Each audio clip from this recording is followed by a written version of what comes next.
Hello and a very good afternoon, and you're watching Lunchtime News on MTV Sports. I'm Shine Jarangpati, your news anchor. Well, as always, we'll first take a look at your headlines.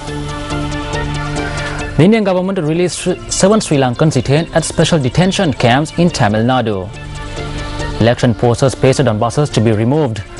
France opens murder inquiry into the death of Yasser Arafat. Now taking a look at the local news in detail.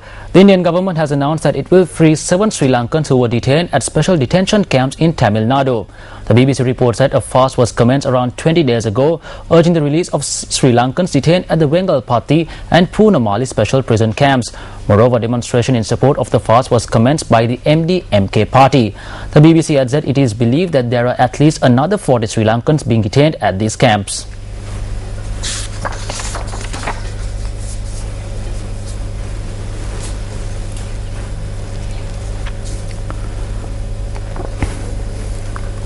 The Election Secretariat states that action has been taken to remove all election campaign posters pasted on buses.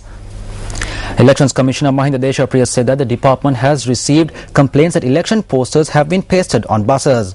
Most of these complaints have been lodged by election observers and bus operators. Deshapriya went on to say that steps will be taken to remove all such posters and bring the culprits to book.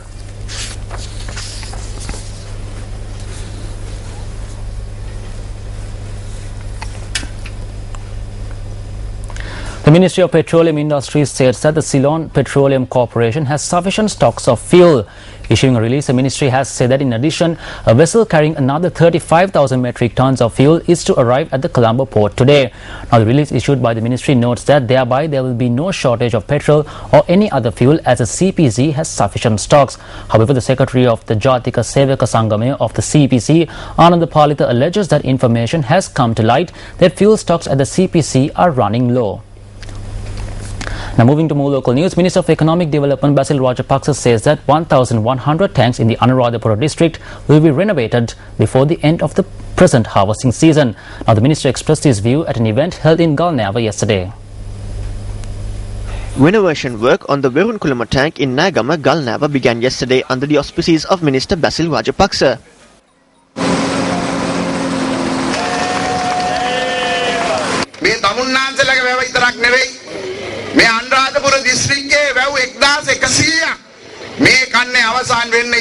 Not only this tank, but 1,100 tanks in the Anuradhapura district will be renovated in this manner before the end of this harvesting season. We have commenced work on 25 tanks already. I wish to state that we will transform this tank into its original state.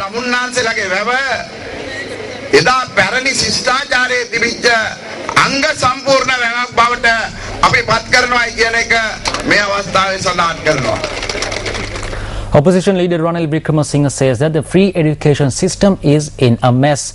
Now he expressed his view at an election rally held yesterday in support of UNP candidates contesting from the Kolona electorate in the Ratnapura district.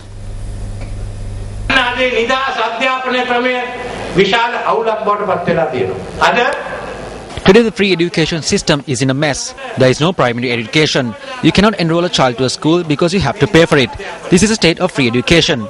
Many teachers are not qualified. Promotions are given based on political affiliations. Schools are to be open on the 3rd of September.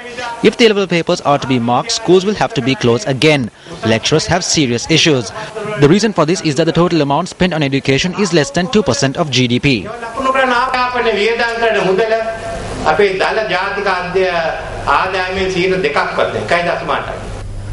Well, still in local news, former Army Commander Sarath Fonseca, accompanied by a delegation, called on the Mahanayaka of the Malwatha chapter, the most venerable Timbotuave Sri Sumangala Thera, last evening. Venerable Girambeyananda Thera, who was also present, informed the Mahanayaka that there was no one to speak to with regard to issues in the country. The Thera told the Mahanayaka that a program will be conducted in various parts of the island to raise awareness amongst the public. Meanwhile, a copy of the pledge made at the Vishnu Devalaya yesterday to pray for prosperity in the country by eradicating corruption and fraud was presented to the Mahanayaka.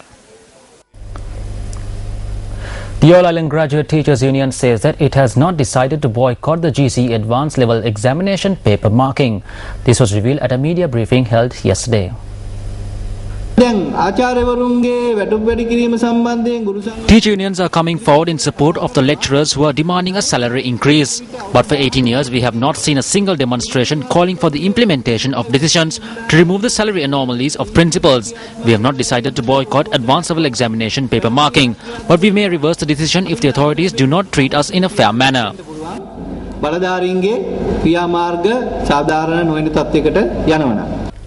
A media briefing was held in Colombia yesterday by the 2012 Advanced Level National Students Collective.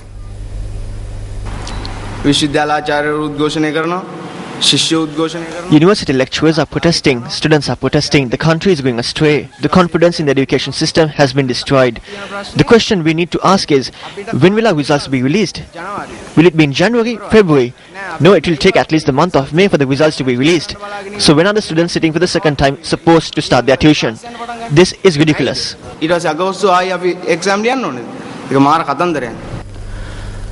Well, in more local news, Director General of Merchant Shipping Ajit Sinivaratna says that if more oil seeps from the sunken ship off the coast of Panadura, steps will be taken to safely remove the oil. He said that it is believed there is another 20 to 30 tons of oil remaining in the sunken ship. The Director General of Merchant Shipping went on to say that a stock of furnace oil which was on the ship had been pumped out earlier. Meanwhile, the Department of Coast Conservation said yesterday that a decision had been made to use booms to control the oil leaking from the vessel. Well, an SLTB driver has been arrested by the Kadugannao police for driving under the influence of alcohol. Now, the bus driven by the drunken driver was plying from Peta to Valimada. The arrested driver is attached to the Kapatipula bus depot. The Kadugannao police arrested the driver on information received on its 119 hotline from a passenger on the bus. The bus had commenced its journey from Peta at 10 p.m. last night. The arrest was made at around 1:40 this morning. Incidentally, the police took measures to obtain the services of a driver from the Kandy South bus depot to drive the bus to its destination, Valimada. Police stated that the drunk driver will be produced before the Kandy magistrate today.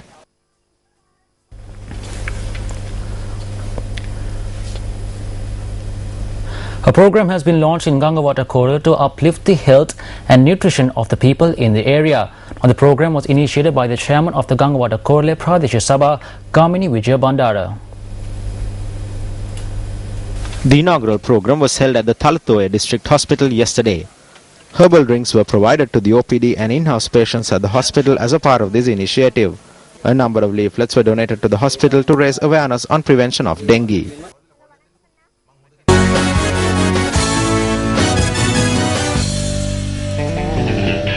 Well, now in sports news, Hong Kong clinched their semi-final spot at the 8th Asian Netball Championship by beating Japan at the Sugaradasa Stadium today.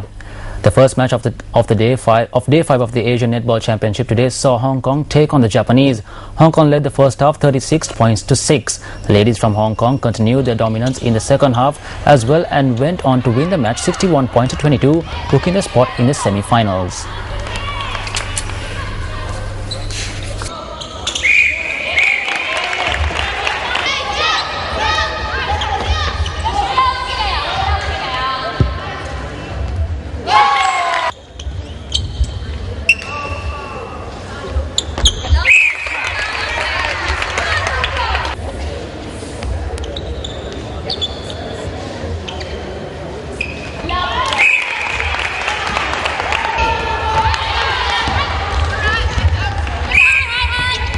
Well, the Western Province clinched both the men's and women's titles in the beach volleyball event at the 38th National Sports Festival. The events were held on the beach of the Puttalam Lagoon. This is the first time beach volleyball has been included in the National Sports Festival. 17 women's and men's teams representing the 9 provinces competed in the games.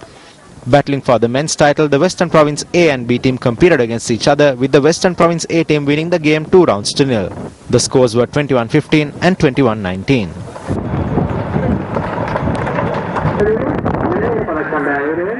Meanwhile, in the women's category, the Western Province and Eastern Province battled it out, with Western Province emerging victorious 2 rounds to 1.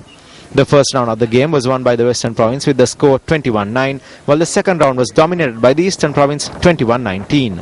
However, the Western Province managed to get back into the game 15-13 to claim the women's title.